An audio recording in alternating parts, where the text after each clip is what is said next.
Jake always said he was born under a lucky star, but that luck finally ran out when his cargo ship started falling apart 30,000 feet above an unknown planet. The warning lights in his cockpit were flashing red like a disco ball, and the engine was making sounds that definitely weren't in the manual. "Come on, baby, just hold together for 5 more minutes," he whispered to his ship. But the old girl had other plans. With a final groan that sounded almost human, the engines died completely.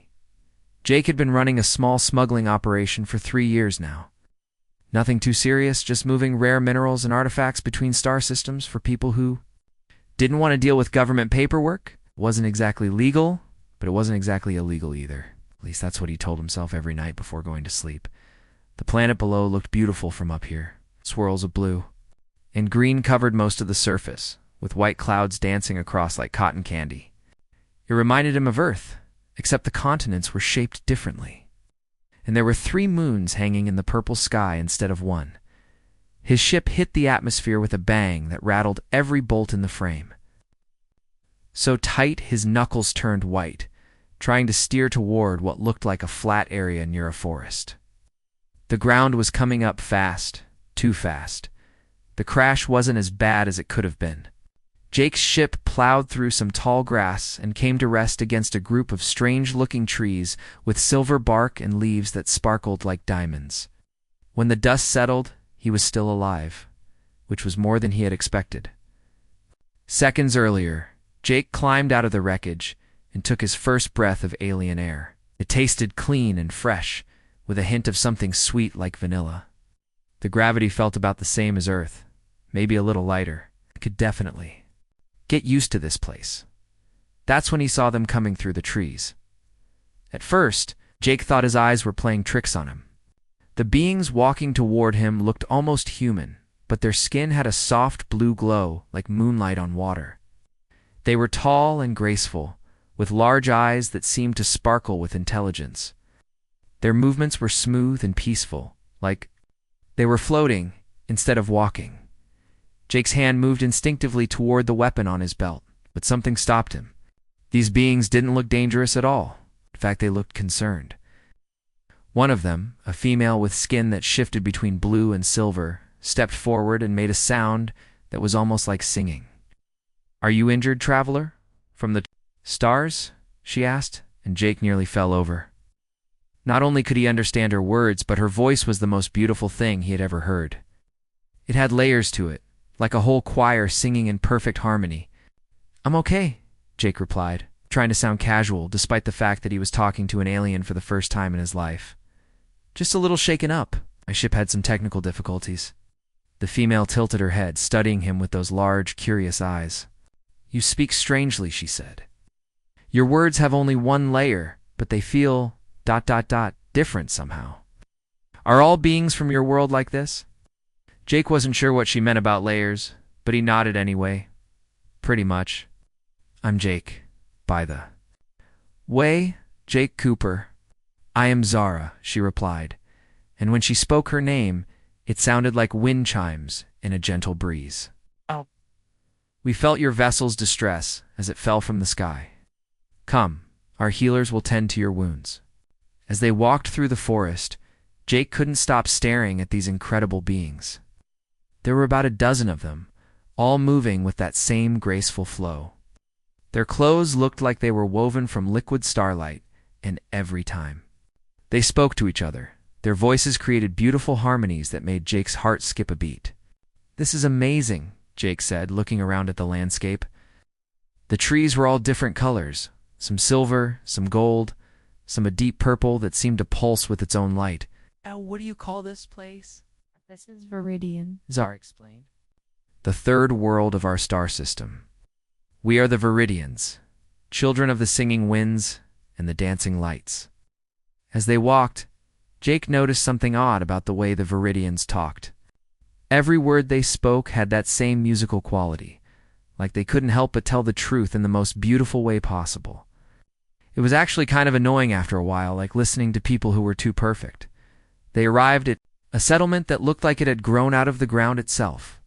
The buildings were made of some kind of living crystal that pulsed with soft light. Gardens full of impossible flowers surrounded every structure, and streams of clear water flowed between the paths like liquid diamonds. "Your world is incredible," Jake said, and he meant it. In all his travels, he had never seen anything so beautiful. Zara smiled, and when she did, her skin brightened just a little. "We are honored to share it with you, Jake Cooper." But tell me, why do your words sound so flat? Are you perhaps ill?" Jake frowned. "Flat? I don't know what you mean." An older Viridian approached them, his skin a deeper blue than the others.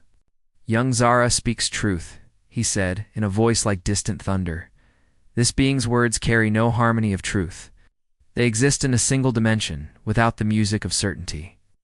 "I still don't understand," Jake said, feeling a little frustrated. Zara's eyes widened with sudden understanding. "You don't know about the singing, do you? On your world, can beings speak words that are not true?" Jake laughed. "Of course we can. We do it all the time. Sometimes we call them lies. Sometimes we call them stories.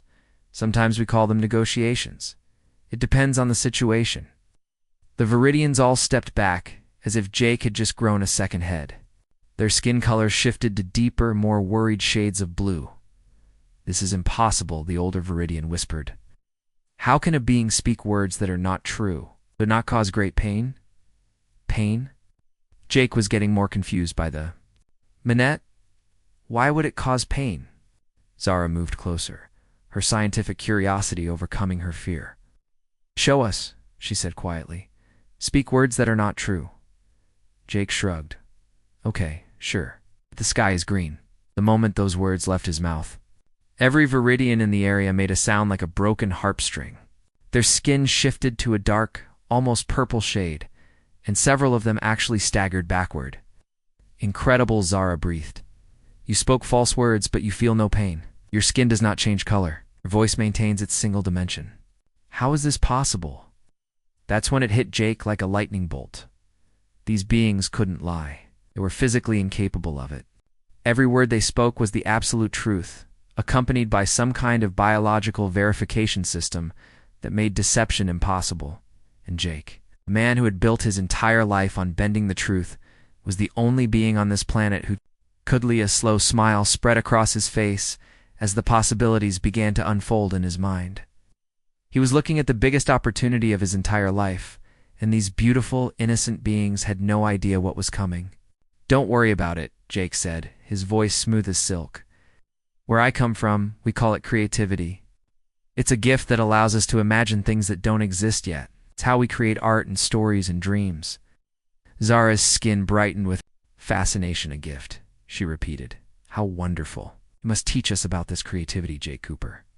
We have so much to learn from you." Jake nodded, still smiling. "Oh, I'd be happy to teach you everything I know."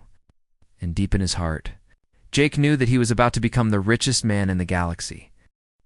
3 weeks had passed since Jake's crash landing on Viridian, and he was already living better than he ever had in his entire life. Viridians had given him a beautiful home made of living crystal that adjusted its temperature based on his mood. They brought him the most delicious food he had ever tasted, and they hung on every word he spoke like he was some kind of prophet. It had started small, just like Jake planned. During his first week, he told the Viridians that on Earth, people collected special stones that brought good luck. Within hours, dozens of Viridians were lining up outside his door, eager to trade their most valuable possessions for ordinary rocks that Jake had painted with some leftover ship paint. "This stone," Jake would say, holding up a painted pebble, "was blessed by the ancient masters of Earth. It will bring you wisdom and prosperity for 7 generations." The Viridians would listen with their large, trusting eyes, their skin glowing with excitement. They couldn't comprehend that Jake was making everything up. To them, if someone spoke words, those words had to be true. It was like taking candy from a baby, except the baby was an entire civilization. Jake's biggest breakthrough came when he met Lyra, the daughter of the High Chancellor. She was stunning, even by Viridian standards, with skin that shifted between silver and pale blue, like moonlight on water. Her eyes held the wisdom of someone who had studied the stars, and when she laughed, it sounded like music from heaven itself. "I have heard about your gift of creativity," Lyra said when she first visited Jake's home. My father speaks of you often. He says you possess knowledge that could change our world. Jake smiled his most charming smile. I wouldn't want to bore you with old Earth stories, Your Highness. Please, Lyra said, settling onto a cushion that molded itself to her shape. I want to hear everything. What is it like to come from a world where beings can speak in multiple dimensions? Jake had been working on this story for days. On Earth, we don't just speak truth.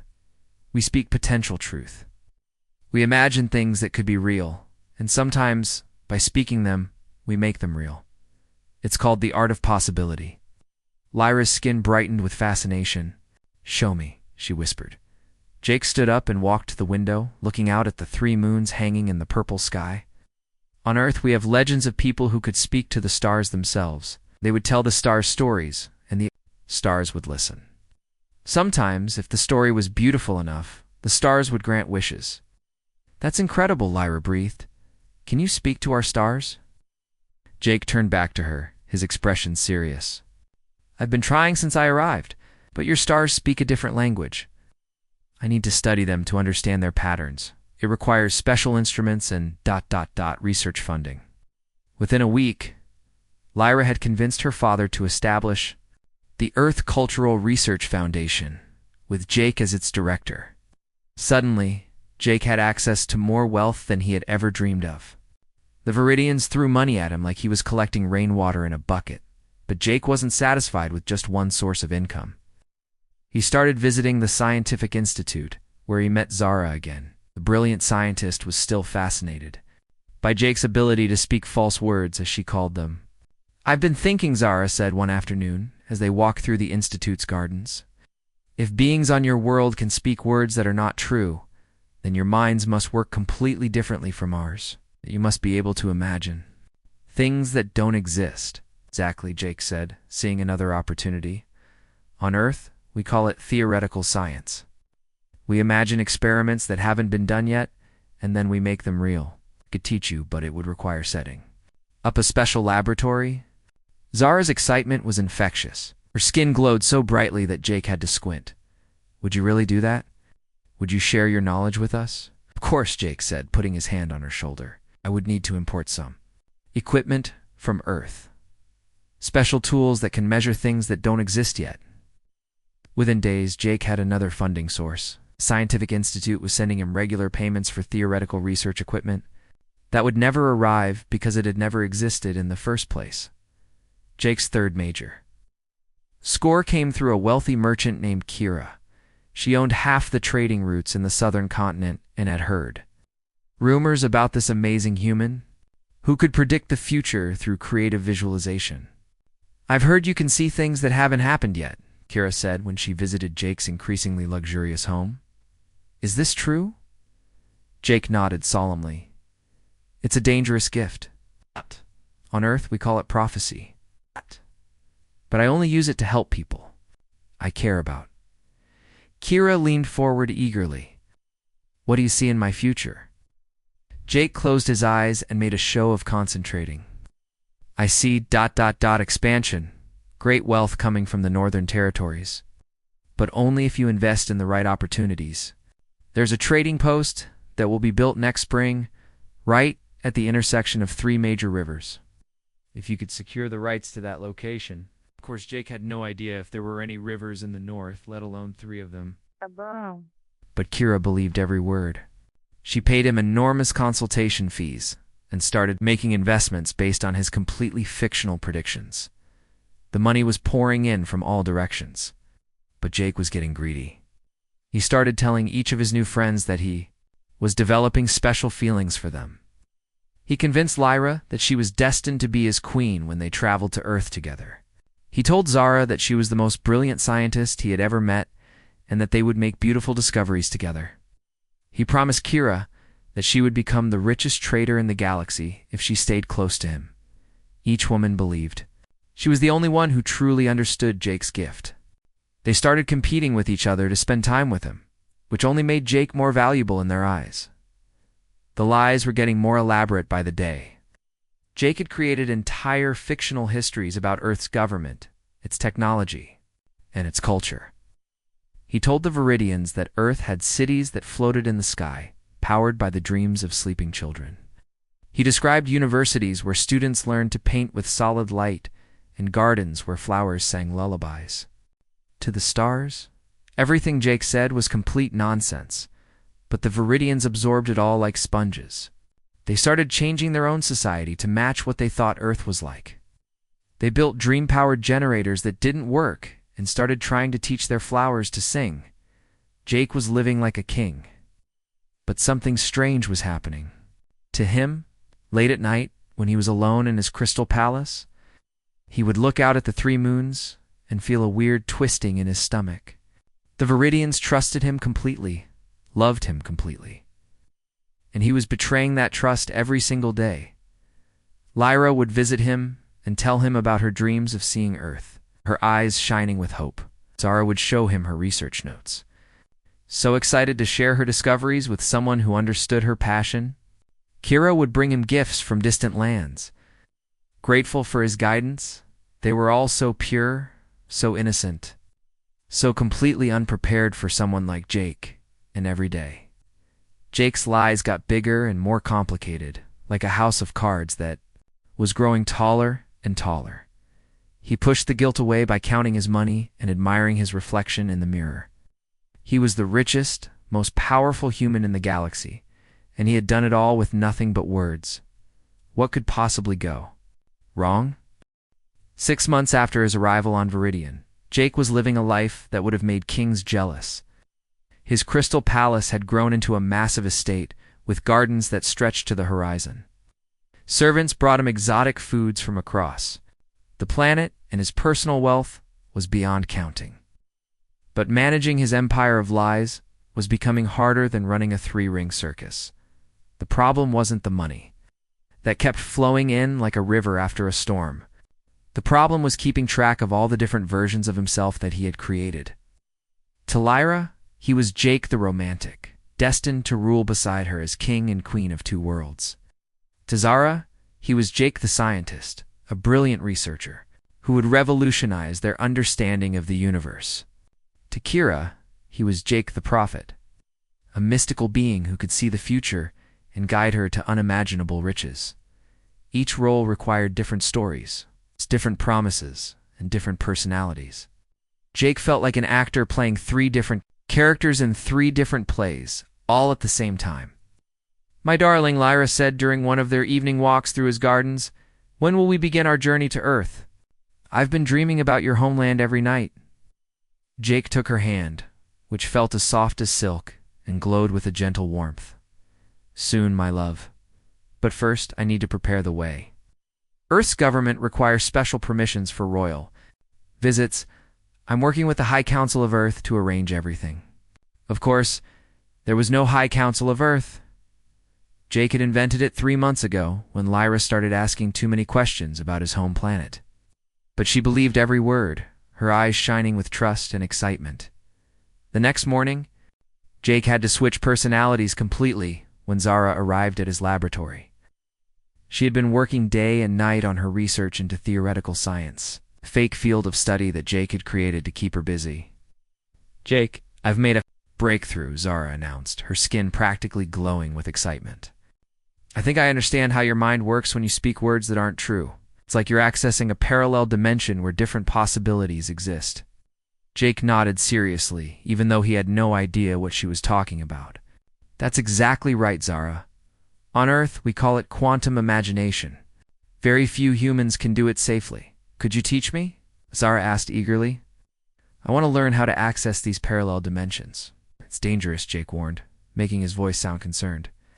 "Human minds are different from Viridian minds. If you tried to speak untrue words, it might damage your consciousness permanently." Zara's expression became determined. "I'm willing to take the risk. For science." Jake had to think fast. He couldn't actually teach her how to lie. That would ruin everything. "Let me consult with the Earth Research Institute first. They have safety protocols for this kind of training." Another fake organization, another delay. Jake was getting good at this. That afternoon, Kira visited with news about her latest investments. She had bought 3 trading posts in the Northern Territories based on Jake's prophecies. She was making more money than she had ever imagined. "Your predictions are perfect," Kira said, counting out another payment for Jake's consultation services. "The River Trading Post is already bringing in twice what I expected." "What do you see for next season?" Jake closed his eyes and pretended to peer into the future. "I see. Expansion across the western mountains. There's a village there that will discover rare crystals in their mines. If you could establish trade relations now," Hera hung on every word, taking notes as Jake made up increasingly elaborate predictions. The truth was, Jake had been secretly paying local merchants to give him information about trade routes and resource discoveries. Then he would tell Kira about these visions just before the news became public. It wasn't prophecy, it was just good timing and inside information, but keeping all these lies straight was exhausting. Jake had to remember which stories he had told to which person, which promises he had made, and which version of Earth's history he was supposed to be living in at any given moment. The worst part was that Jake was actually starting to care about these people. Lyra's laugh could light up a room, and her dreams of seeing the stars were so pure and beautiful that they made Jake's chest ache. Zara's brilliant mind and endless curiosity reminded him of everything he had given up when he chose a life of crime over education. Kira's determination to build something meaningful with her wealth made Jake wonder what he could have accomplished if he had applied his talents to something honest.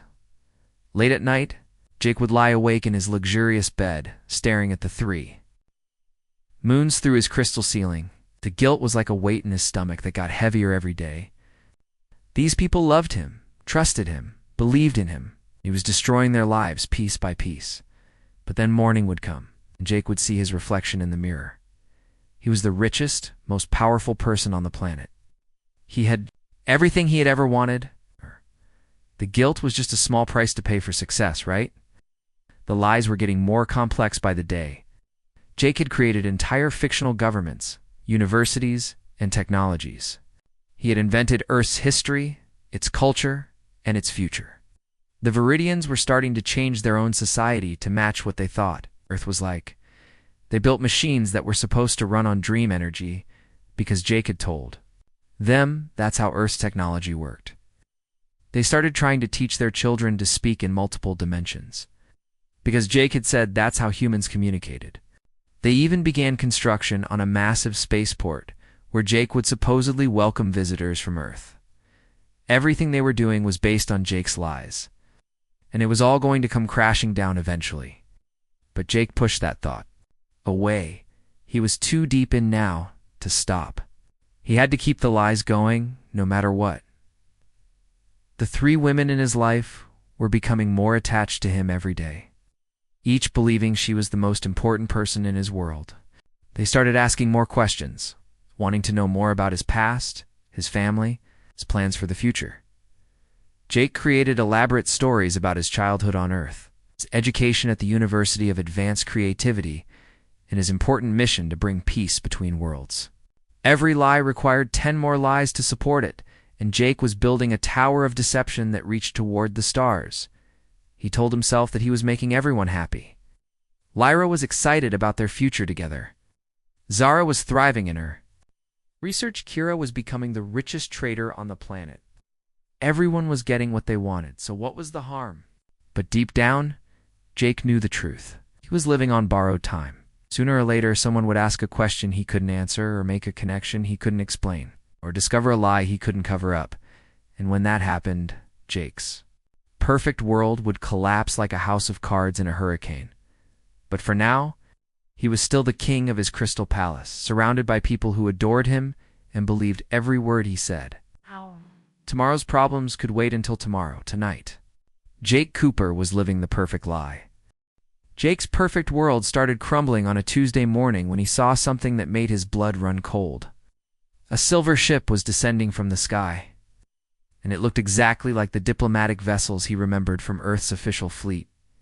He stood on his crystal balcony, watching the ship land in the public square, and felt his stomach drop to his feet. After 8 months of lies, half-truths, and made-up stories, real humans had finally arrived on Viridian. The ship's doors opened, and out stepped 5 people in official Earth government uniforms. Their leader was a woman with short brown hair, and the kind of serious expression that meant business. Jake recognized the uniform immediately. These weren't smugglers or traitors like him. These were legitimate diplomats. "This is bad," Jake whispered to himself. "This is really, really bad." Within hours, news of the Earth visitors had spread across the planet. The Viridians were incredibly excited. They had been preparing for this moment ever since Jake had told them about his important mission. To establish relations between their worlds, Jake tried to stay calm as he watched the diplomatic team being welcomed by the High Chancellor. Maybe he could convince them to play. Along with his stories, maybe they would understand that he had just been trying to help these people. Maybe everything would be okay. He was wrong. Captain Linda Ross, leader of the diplomatic mission, requested a private meeting with Jake that very afternoon. She came to his crystal palace with 2 security officers and an expression that could have frozen lava. "Mr. Cooper," she said, sitting down in his luxurious living room without being invited, "we need to talk." Jake tried to smile, but it felt like his face was made of concrete. "Captain Ross, welcome to Viridian. I'm so glad Earth finally sent official representatives. I've been preparing the way for months." "Cut the act," Captain Ross said coldly. "We know exactly what you've been doing here. The Viridians have been sending messages to Earth for weeks talking about their wonderful human friend who speaks for our government. Imagine our surprise when we realized they were talking about a wanted criminal." Jake's heart started beating so fast he thought it might explode. "I think there's been a misunderstanding. The misunderstanding is yours," Captain Ross interrupted. "You told these people that you represent Earth's government. You told them you're some kind of cultural ambassador. You've been taking their money and lying to them about everything." Jake stood up and walked to the window, trying to buy time. "To think, look, I know this looks bad, but I was just trying to help. These people needed guidance, and you were trying to help yourself," Captain Ross said. "We've done our research, Cooper. We know about your smuggling operation, your criminal record, and your history of fraud. But this is something else entirely." "What do you want from me?" Jake asked, still looking out at the beautiful gardens that surrounded his stolen palace. "We want you to stop, immediately. Tell these people the truth, give back their money, and come with us. We'll make sure you get a fair trial on Earth." Jake spun around. "Are you crazy? Do you know what will happen if I tell them the truth? It will destroy them. These people have never experienced deception before. They don't even understand what lying means. And you should have thought of that before you started lying to them," Captain Ross said firmly. Jake felt trapped like a wild animal in a cage. "I can't just stop. My whole life here is built on the foundation I've created. If I tear it down now, everything falls apart. Your foundation is made of lies, Cooper. It was always going to fall apart eventually." That evening, Jake called an emergency meeting with his closest advisors, basically the people he had been lying to the most. Lyra, Zara, and Kira all came to his palace, their faces glowing with excitement because they thought Jake was finally going to announce his plans to take them to Earth. "My friends," Jake began, his voice shaking slightly, "I need to tell you something important. The Earth's diplomatic team that arrived today, ... They're not here to confirm our plans. They're here to investigate some concerns about my work." Lyra's skin shifted to a worried shade of blue. "What kind of concerns?" Jake took a deep breath. "There are people on Earth who don't understand the importance of what we're doing here. They think I've been ceding my authority." "That's impossible," Zara said, her scientific mind trying to process this information. "You told us you were sent by Earth's government to establish relations with our world." "I was," Jake said, hating himself for adding another lie to the pile. "But some officials back home think I should have asked for more permission before starting such important work." Kira leaned forward. "What does this mean for our trade agreements? For the investments I've made based on your guidance?" Jake felt like he was standing on the edge of a cliff, and every word he spoke was pushing him closer to the drop. "We'll be fine. I just need to convince the diplomatic team that what we're doing here is beneficial for both our worlds." But even as he spoke, Jake could see doubt creeping into their expressions. For the first time since he had arrived on Viridian, his words weren't creating the beautiful harmony that usually accompanied Viridian's speech. Instead, There was a strange discord in the air, like a musical note that was slightly off-key. Zara tilted her head, studying Jake with those large, intelligent eyes. "There's something different about your words tonight," she said slowly. "They feel ... incomplete somehow." Jake's heart started racing again. "I'm just tired. It's been a stressful day." "No," Zara said, standing up and walking closer to him. "It's more than that. Your words have always been different from ours, but tonight they feel ... wrong." Lyra and Kira exchanged glances, and Jake realized that his perfect victims were finally starting to think for themselves. "Jake," Lyra said carefully, "tell me about your childhood on Earth. The story you told me about growing up in the floating cities." Jake's mouth went dry. He had told Lyra one story about his childhood, but he had told Zara a completely different one, and Kira yet another. Now, with all three of them in the same room, he couldn't remember which version was supposed to be true. The floating cities were ... Jake stammered, sweat beading on his forehead. "He told me he grew up in the underground crystal caves," Zara said quietly. "He told me he was raised by the Council of Star Speakers," Kira added. The room fell silent except for the sound of Jake's rapid breathing. The three women looked at each other, then back at Jake, their skin shifting to deeper, more worried shades of blue. "Jake," Lyra whispered, "which story is true?" Jake opened his mouth to speak, but no words came out. For the first time in his life, he couldn't think of a lie fast enough to save himself. Outside, the three moons hung in the purple sky, and Jake's perfect world began to collapse like a house of cards in a hurricane. The silence in Jake's crystal palace stretched on like a broken string, vibrating with tension. Lyra, Zara, and Kira stared at him with expressions that Jake had never seen before on Viridian faces. Their skin had shifted to a deep purple color that seemed to pulse with confusion and something else, something that looked almost like fear.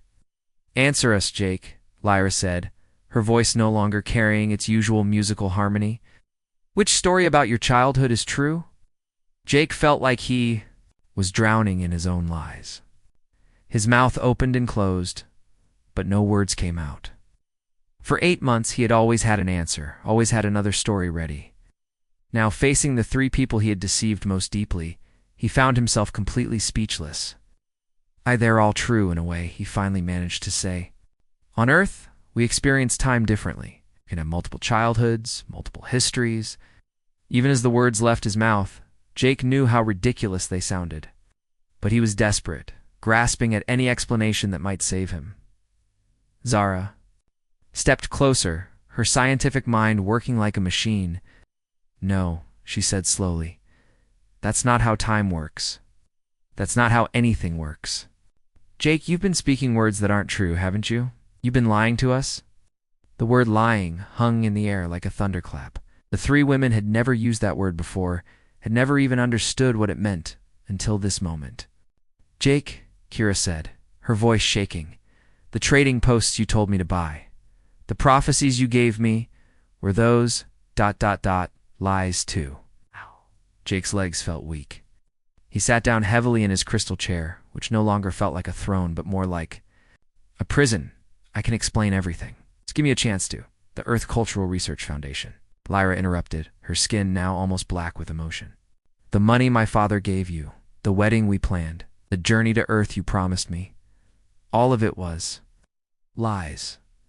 Jake looked at their faces and saw his own reflection in their eyes. For the first time in his life, he saw himself as others.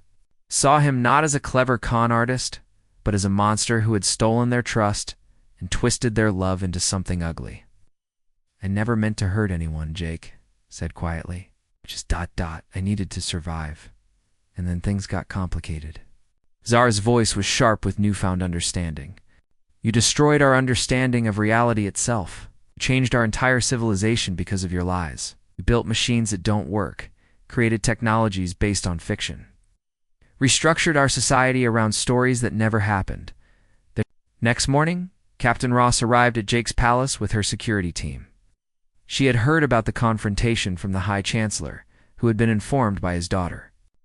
"Time's up, Cooper," Captain Ross said. "The Viridians want answers. and they want them now. Jake was escorted to the great assembly hall where hundreds of Viridians had gathered.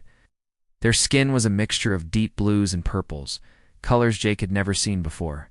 The harmony that usually filled Viridian gatherings was replaced by a strange, discordant buzzing.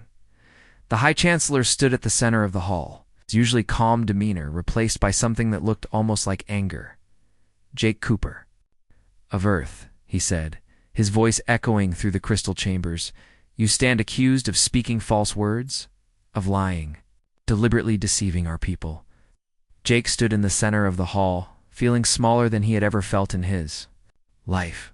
Hundreds of eyes stared at him, and he could see the pain in every face. These people had trusted him completely, and he had betrayed that trust in the worst possible way. "I want to tell you the truth," Jake said, his voice barely above a whisper. "All of it." And so he did. For 3 hours, Jake told the complete truth for the first time since arriving on Viridian, explained how he had crashed on their planet while running from the law.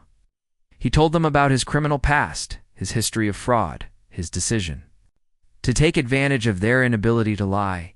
He explained how he had invented the stories about Earth's floating cities, dream-powered technology, and interdimensional communication. He admitted that there was no High Council of Earth, no University of Advanced Creativity, no mission to establish peaceful relations between worlds. "Everything I told you was a lie," Jake said, tears streaming down his face. "I created fake organizations, fake technologies, fake histories. I took your money, your trust, and your love, and I used them to build a life of luxury for myself." The silence that followed was deafening. Many of the Viridians were crying, their tears glowing like liquid starlight. Others looked confused, their minds struggling to process the concept of deliberate deception. But then something unexpected happened. Zara stood up. "High Chancellor," she said, her voice strong and clear. "I want to speak for Jake Cooper." The crowd murmured in surprise. Lyra and Kira looked at Zara as if she had lost her mind. "This human has caused us great pain," Zara continued. "Yes. He has lied to us, stolen from us, and broken our trust. But in doing so, he has also given us something we never had before, the ability to imagine." Zara walked to the center of the hall, standing next to Jake. "For thousands of years, we have lived in a world of absolute truth. We could only speak what was real, what was certain. But Jake has shown us that words can be more than truth. They can be possibilities, they can be dreams, they can be stories that help us understand ourselves and our world." The crowd was listening intently, their skin colors shifting from dark purple to lighter shades of blue. Double quotes, "Yes, Jake lied to us," Zara said. "But he also taught us about creativity, about imagination, about the power of stories. We built machines that don't work, but we learned that we could try to build things that had never existed before. We created art based on his stories, music inspired by his lies, and dreams bigger than any we had ever dared to dream." The High Chancellor looked thoughtful. "What do you propose we do with him?" "Let him stay," Zara said. "Let him teach us about truth and lies, about the difference between helpful stories and harmful deceptions. Let him help us rebuild what he destroyed, but this time with honesty instead of lies." The assembly debated for hours. Some wanted to send Jake away forever. Others wanted to punish him severely, but in the end, they chose a different path. Jake was sentenced to spend the rest of his life on Viridian, working to repair the damage he had caused. His wealth was returned to the people he had stolen from. He would live simply, honestly, and openly, helping the Viridians understand the complex relationship between truth and fiction. Captain Ross wasn't happy with the decision, but she couldn't override the Viridians' choice. "You got lucky, Cooper," she said before leaving. "Don't waste this chance." In the months that followed, Jake began a new life. He worked in the fields, helped rebuild the machines that had been based on his lies, and slowly earned back the trust of the people he had deceived. His relationship with Lyra was over. She could never forgive him for lying, about their future. Together, Kira was polite but distant, focused on rebuilding her business with real market research instead of fake prophecies. But Zara was different. She continued to work with Jake, not as someone who believed his lies, but as someone who understood the value of truth. Together, they developed new ways for Viridians to explore creativity and imagination without losing their connection to honesty. "I still don't understand how you could lie to us for so long," Zara said one evening, as they watched the three moons rise over the Crystal City. "I don't understand it either," Jake admitted. "But I'm grateful you gave me a chance to make things right."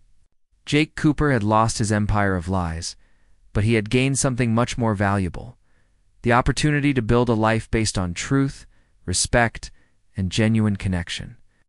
It wasn't the life he had planned, but it was the life he had earned, and for the first time in his life, that felt like enough.